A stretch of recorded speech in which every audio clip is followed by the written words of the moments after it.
Welcome to The Last Word. I'm David Jenkins. He's Chris Popes, and we are through with the conference part of our schedule, so that's done. So now, high school football, for high school football, it's just jockeying for position in districts, and you're playing a lot of your out-of-conference teams, some rivalry games in the case of some teams, but it's kind of one of those interesting weeks where teams are just, these last 2 weeks are just kind of going to be getting primed for district. And what can you kind of take away from our conferences as they finished up and now getting into the district? Total chaos. You really don't know. Obviously, I think the teams that you have your teams that's going to be there in the end, no matter their district. I think Sykes and Cape Central. Cape Central, I think, is pretty much. Possibly, I don't know. It depends on what Hillsborough does this week. They got a kind of an iffy game with Poplar Bluff. That district's kind of still up in the air, so to speak, as far as that goes. You go down to kind of the lower ranks. The Class 2 District 1, that is, you got a lot of same conference foes there. I think that's pretty much locked up between Malden and Curlersville and that one as far as a potential championship in that one.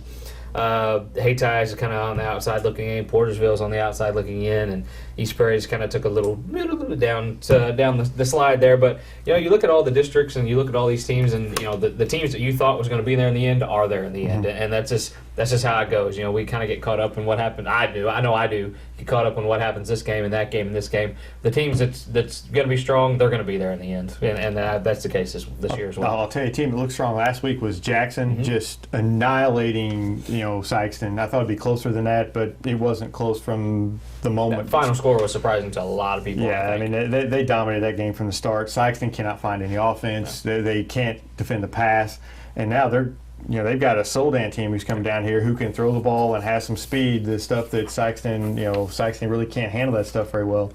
That's going to be an iffy game. Sykeston needs to win that game to keep have a chance for that number 2 seed in that district. No doubt. And at home, they get back home after some 2 rough games at Poplar Bluff and Jackson, and I think they pull this one out.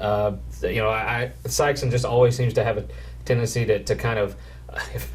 Unless you're Poplar Bluff or Jackson, but teams that I'm just kind of guessing here, but I'm saying Soldan probably doesn't see a lot of what Sykeston brings to the table as far as offensively goes. They do spread it out. They have been spreading out more. They've seen a little bit of success in that, a little bit more success, and I think that they maybe thought they would this year with Nathan Hampton and kind of leading that offense, but they go back to that, I believe last year, I think, or maybe 2 years ago. I think it was last year, Soldan came down here again. Was down here.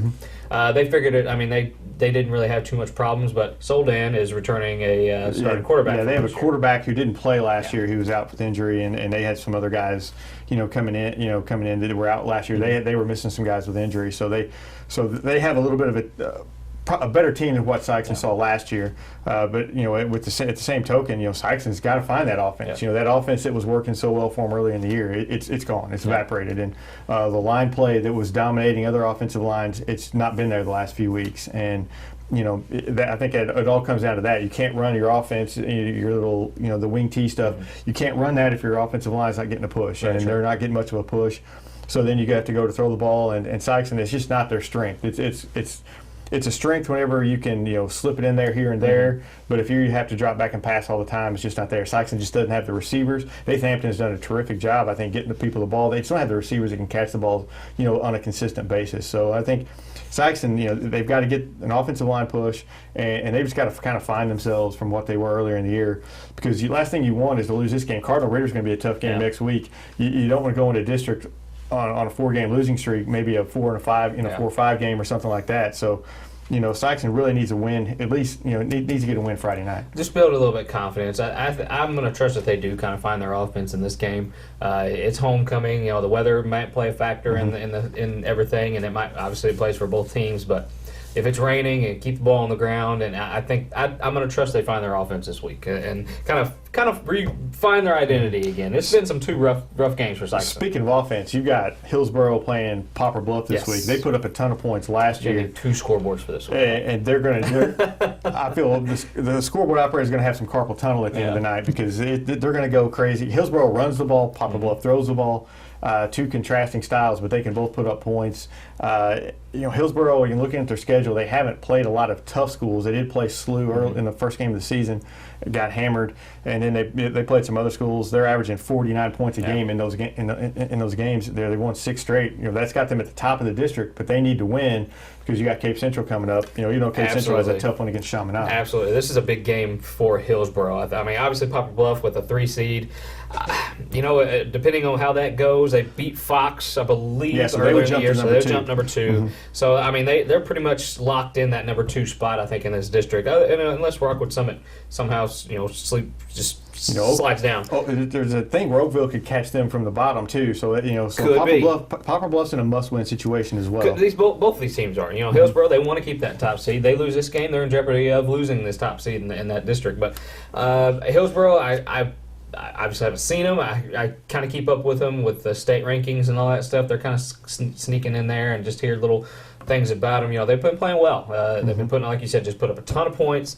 Poplar Bluff, obviously we know them. Tristan Francisco is a guy that can throw it all over the field, and they've put up 48 against Jackson and another, I can't remember the final score of that Sykeston game, but anyway, they 400-something yards against Sykeston. Right. So yeah, they're both, like you said, that's going to be a fun game, and I would not want to be one operating the school board on that one. But this is this time. You got to cut down, and this is a time where defense steps up. I know it's fun to score a lot of points, but whoever has the better defense, I think, is going to win this game. You got to get some stops. You have to get stops. I mean, that's the thing with Sykeston. It's kind of surprising that they don't get the stops that they needed, and that's kind of been something they can kind of hang their hat on, a little bit from some teams. But now in this time, defense I think is a little bit more important than offense.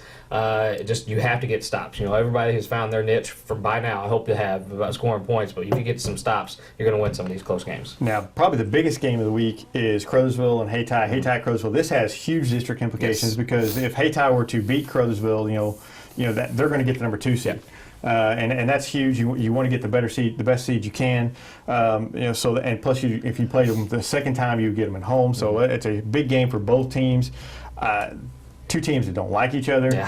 Big rivalry game. Even when one team's great and the other one's not very good, you can throw the records out the window. They play a close game, and I expect nothing else but that on. Crothersville has, after starting off very rough, they have come on and won their last 4. Crothersville, they're just a team that is going to be there towards the end. They're going to find what it is that they're missing early in the season. Hayti, again, they're just another kind of up and down team. They played Malden close, and then Malden ran off with it in the second half, and you never know. They're kind of one of those teams where what team's going to show up tonight. Crothersville more consistent. I think Crothersville kind of has the upper hand in this one. They keep that 2 seed and the home field advantage in the district. Is there a quarterback as good as Peyton Faulkner who gets no attention? I mean, he is a very good quarterback. He is. He's putting up some good numbers. You kind of blame us for that, I guess. That's kind of our job. But he's putting up good numbers, and you just don't hear much about him. And he just is winning games. The first game they lost. You throw it out the window because they're playing Liberty without Peyton Faulkner and some other players. But then, then they lost 2 games by 1 point, and now they won 4 straight.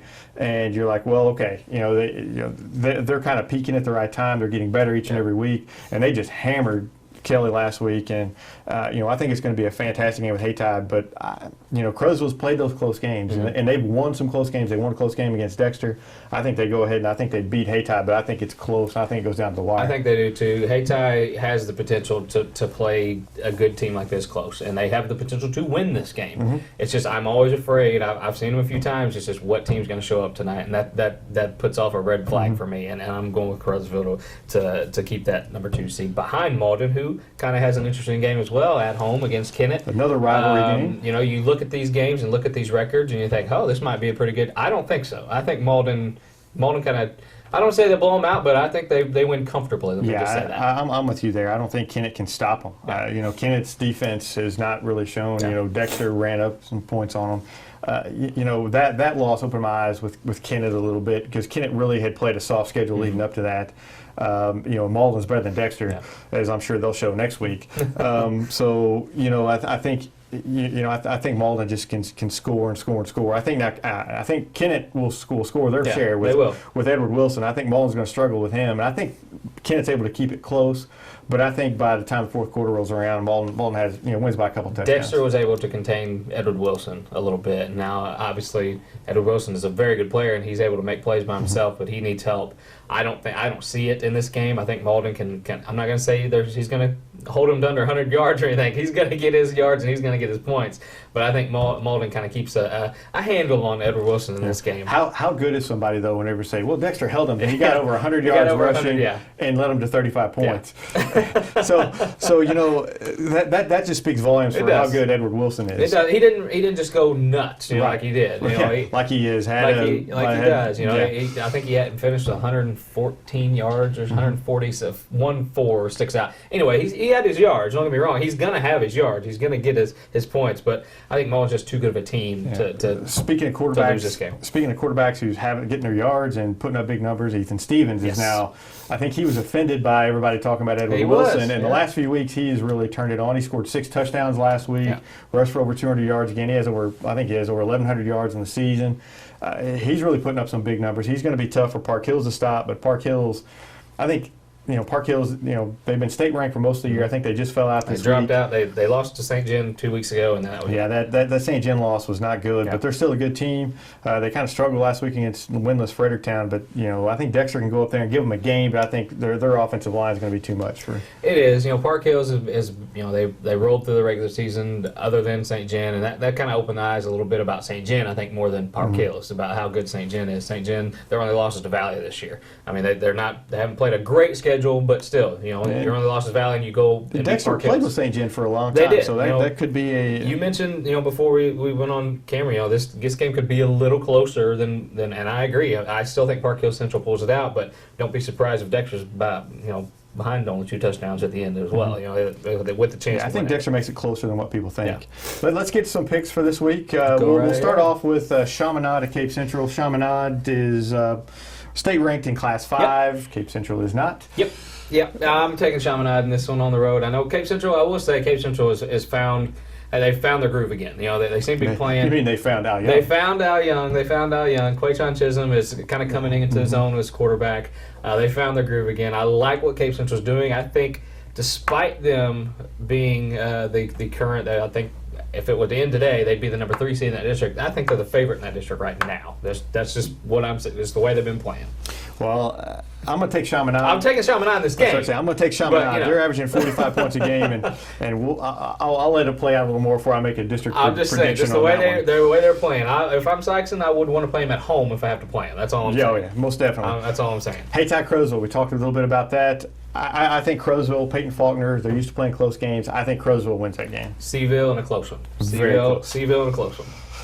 You got Jefferson from Festus against Chaffee. Jefferson had a huge game last week against Grandview. They won 66-6. A team that Chaffee, beat a little bit early in the year, but not huge. I'm going to take Jefferson in that one. I'll take Jefferson as well. Chaffee's a young team that's going to be better in a few more years. Yeah, that freshman quarterback Tinkoff, he's a good player.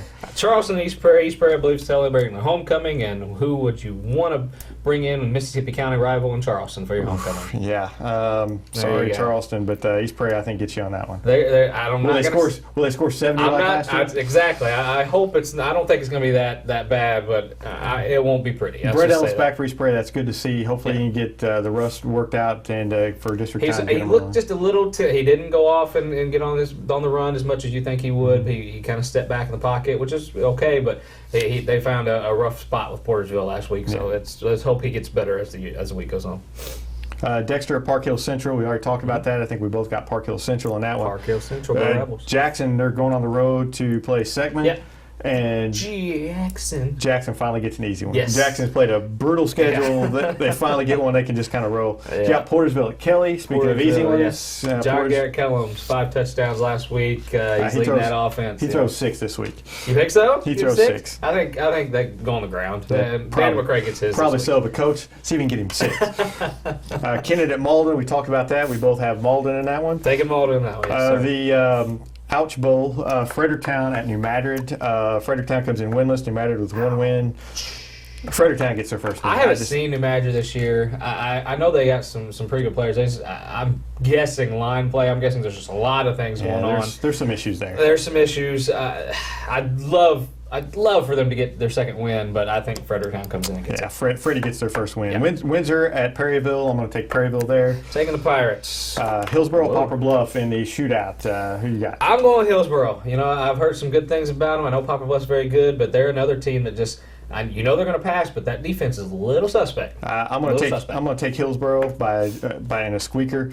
Scott City against the Redbud Roses. Redbud Roses, baby. I'm going to take Scott City. They've had some success over Redbud here the last few years. Yeah, Redbud's terrible. Take Scott City in that one. Soldan at Sykeston. I'm going with my gut here. I'm going Sykeston at home. That's just what my gut's telling me, and you know we all know I got a big gut. I hate this, but we're all agreeing because I'm Sykeston in a close one. I think it's a close one. And St. Vincent at Grandview. God's been on the side of St. Vincent for a while now. It didn't work out for him last week, but I'm going to stick with him. I'm going to go with him as well. Grandview traditionally is just not a very tough matchup. No, they're terrible. So I'm just going to say. No, they're awful. Even though going on the road, I'm going to take St. Vincent. Grandview's awful every year. So we got Cubs Pirates tonight, Jinx. Who you got?